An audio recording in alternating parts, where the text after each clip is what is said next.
Pesugihan Laut Selatan. Janji darah di balik ombak hitam.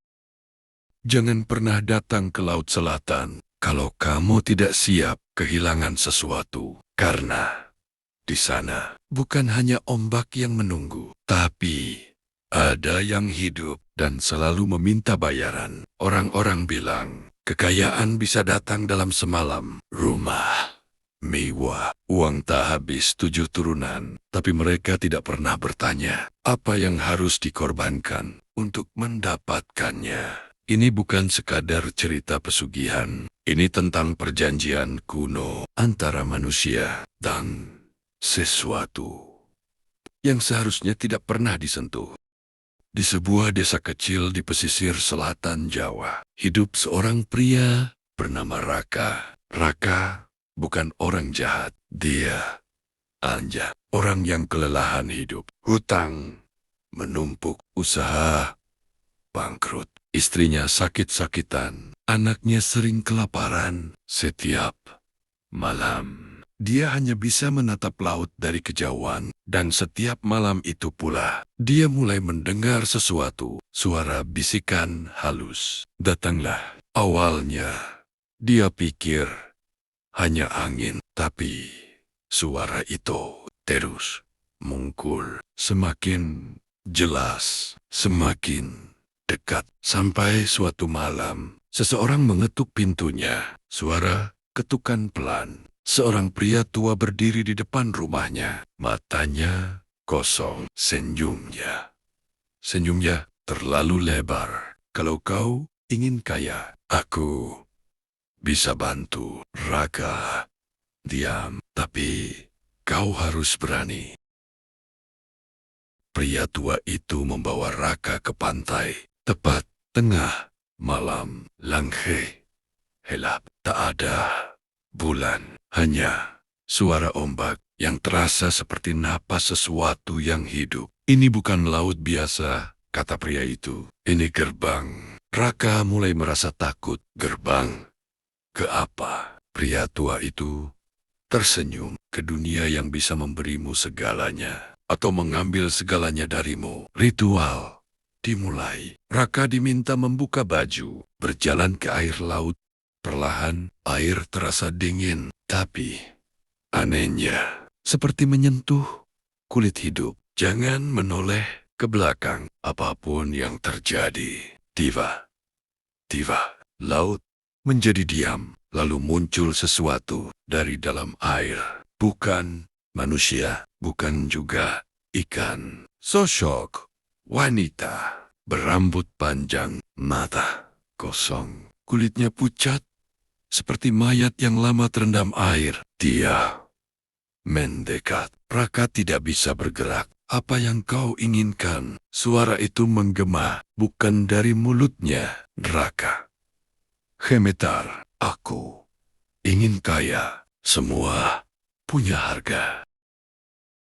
Raka pulang malam itu dengan tubuh gemetar. Pria tua itu hanya berkata, besok hidupmu berubah. Dan benar saja, keesokan harinya, keajaiban terjadi. Uangnya datang tiba-tiba, bisnisnya sukses. Orang-orang mulai berdatangan. Dalam waktu singkat, Raka jadi kaya. Rumah besar, mobil mewah. Hidup yang dulu mustahil, kini nyata. Tapi malam pertama setelah itu, anaknya tiba-tiba demam tinggi. Istrinya menangis. Raka, ini aneh. Dokter tidak menemukan penyakit. Dan tepat tengah malam, anaknya berhenti bernapas. Raka terpaku. Lalu dia ingat, semua punya harga. Raka mulai sadar. Ini bukan keberuntungan. Ini perjanjian. Tapi yang lebih mengerikan, dia tidak bisa berhenti. Setiap kali dia mencoba menjauh, sesuatu terjadi. Bayangan di rumahnya. Air laut muncul dari lantai. Suara bisikan memanggil namanya. Kau milik kami. Suatu malam, dia melihat istrinya berdiri di depan cermin. Tapi bayangan di cermin. Bukan dia, itu sosok wanita dari laut, tersenyum. Raka kembali ke pantai sendirian. Sendirian, dia berteriak, ambil semua hartaku, kembalikan keluargaku. Laut tetap diam. Lalu, ombak mulai naik, dan sosok itu muncul lagi. Kau sudah setuju, yang diambil tidak bisa kembali. Raka jatuh berlutut. Tolong, tolong. Sosok itu mendekat, sangat dekat. Masih ada satu cara. Raka mengangkat wajahnya. Apa? Gantikan mereka dengan dirimu. Keesokan paginya, orang-orang menemukan pantai itu kosong. Tak ada Raka, tak ada jejak, hanya satu hal, bekas kaki menuju laut dan tidak pernah kembali. Sejak saat itu, orang-orang di desa sering melihat seorang pria berdiri di tengah laut saat malam. Diam. Dia menatap daratan seperti menunggu seseorang. Mereka bilang, orang yang hilang di Laut Selatan mati. Mati. Tapi kenyataannya, mereka tidak pernah benar-benar mati. Mereka masih ada menunggu di bawah ombak, dan yang paling mengerikan, mereka bisa kembali. Beberapa minggu setelah Raka menghilang, desa mulai berubah. Orang-orang tidak lagi berani keluar malam karena ada yang sering terlihat di tepi pantai. Seorang nelayan tua bersumpah. Dia melihat Raka berdiri setengah badan di air. Ya, tidak bergerak. Matanya kosong. Awalnya, orang-orang tidak percaya. Sampai suatu malam, seorang pemuda nekat mendekat. Dia memanggil Raka. Sosok itu perlahan menoleh. Wajahnya bukan lagi manusia. Kulitnya pucat, membengkak. Matanya hitam, sepenuhnya hitam. Dan saat dia membuka mulut, air laut mengalir keluar.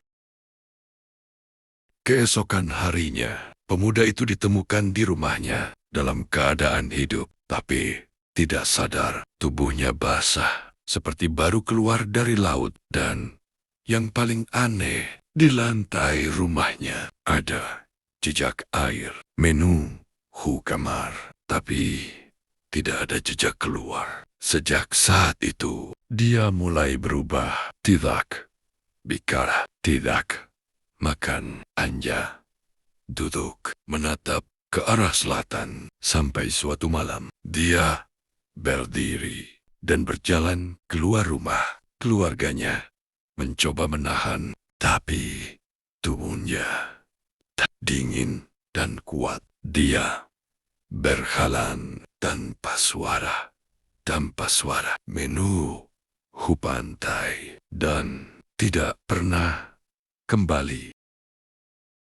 Orang-orang desa akhirnya sadar, ini belum selesai. Perjanjian itu masih berjalan, dan bukan hanya Raka yang dipanggil. Satu persatu, orang-orang mulai mendengar suara yang sama. Datanglah. Suara itu masuk ke mimpi, masuk ke kepala, masuk ke jiwa. Beberapa mencoba melawan, tapi semakin dilawan, suara itu semakin kuat. Sampai akhirnya mereka menyerah dan pergi ke pantai. Tengah malam, tak sendirian, persis seperti Raka dulu. Ada satu orang yang berhasil kembali. Namanya Seno. Tapi dia tidak pernah benar-benar selamat. Tubuhnya kurus, kulitnya dingin, matanya seperti melihat sesuatu yang tidak bisa dilihat orang lain. Dia bilang dia melihat dunia di bawah laut. Bukan gelap, bukan kosong, tapi sebuah kerajaan, istana besar dari karang dan tulang, makhluk yang bukan manusia, dan mereka yang hilang berdiri di sana, diam seperti pelayan. Seno menangis saat bercerita. Raka ada di sana. Dia melihatku, tapi dia tidak mengenaliku. Seno akhirnya mengungkap sesuatu yang membuat semua orang ketakutan. Pesugihan itu bukan sekadar minta kekayaan. Itu adalah perjanjian menjadi bagian dari mereka. Setiap orang yang melakukan ritual sebenarnya sedang menukar hidupnya. Bukan langsung, tapi Perla, saat waktunya tiba, mereka akan diambil dan dijadikan penghaga atau sesuatu yang lebih buruk. Sejak saat itu, desa menjadi sepi. Banyak yang pergi, tapi tidak semua berhasil meninggalkan tempat itu karena suara itu tidak berasal dari laut, tapi dari dalam diri mereka sendiri. Datanglah. Laut Selatan bukan tempat, tapi dunia lain. Dan sekali kamu membuka pintunya, kamu tidak akan pernah benar-benar kembali. Kami menunggumu. Semua orang tahu tentang Laut Selatan, tapi tidak semua orang tahu siapa yang benar-benar berkuasa di sana. Dia tidak terlihat, tidak selalu muncul, tapi semua perjanjian berakhir di tangannya. Dan ketika dia datang, tidak ada yang bisa menolak. Orang-orang tua di desa sebenarnya tahu, tapi mereka memilih diam. Karena ada satu aturan, jangan pernah menyebut namanya. Di malam hari, Seno yang selamat dari laut akhirnya memberanikan diri bertanya kepada seorang kuncen tua. Kuncen itu hanya berkata pelan, "Semua ini milik Ratu Laut Selatan. Sejak dulu banyak yang datang, bukan hanya untuk pesugihan, tapi untuk mengabdi. Karena konon siapa yang dipilih olehnya akan mendapatkan segalanya, tapi bukan sebagai manusia.